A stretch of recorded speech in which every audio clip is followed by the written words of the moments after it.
Laura in the first game. Drop it.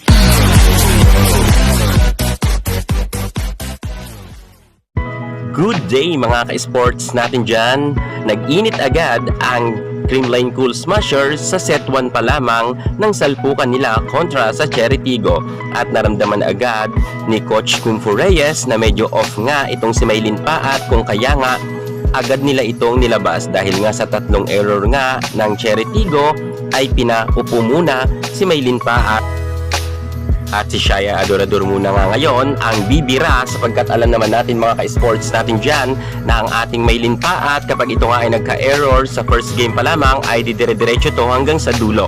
Kung kaya nga si Shaya Adorador na muna ang ibababad nga ni Coach Kung Fu Reyes. Malaki naman ang tiwala ni Coach Kung Fu na babawi nga ang kanyang team na Cherry Tigo, samantalang ang Creamline Cool Smashers ay ayaw na nga bigyan ng kumpiyansa pa ang Cherry para nga tapusin na ang laban at dumiretso na nga sa final battle for gold ang ating Creamline Cool Smashers. Subalit mga ka-sports, ang ating ngang Ponggay Gaston ay ayaw rin magpaawat sa kanyang mga quick attack, ay talagang pumapasok, kung kaya nga si Pauline Gaston dahil nga sure bulage ang kanyang mga spike. Mukhang maganda ngayon ang gising ni Gaston.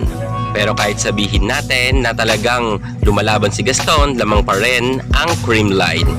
Subalit nagsumikap talaga ang Cherry Tigo para nga makalamang sila ng 4 na puntos kontra nga sa kupunan ni Gemma Galanza. At dahil nga dito, napatime out naman itong si Coach Sherwin Meneses, sapagkat nga ginaganahan na lahat ng players ngayon ng Cherry, lalo higit itong si Gaston. At higit sa lahat mga ka-sports natin dyan, kahit sabihin natin na sobrang lamang na lamang na nga ang Cherry Tigo, hinabol yan ng ating Tots Carlos, Gemma Galanza, Alaysa Valdez at Pangs Panaga. At dito nga mga ka-sports natin dyan ay medyo dikit na nga ang laban, kung saan nga 19 na ang Creamline at 20 naman ang Cherry Tigo. Subalit ang ating Alaysa Valdez ay unstoppable nga, maging ang kanyang services ay sobrang ganda.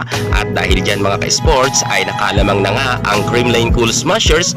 At nang nakalamang na nga ang Creamline mga ka-sports, dito naman ang problema si Coach Kung Fu Reyes, sapagkat nga alam naman natin mga ka-sports natin dyan, ang Creamline ay mas matindi sa kapitan pagdating nga sa duluhan na laban. At ito nga ang nangyari mga ka-sports, kahit sabihin natin kanina na sobrang lamang nga ng 4 na puntos ang Cherry Tigo, hinabol talaga yan ng Creamline at nagkabaliktaran na nga ang puntos bandang hulihan.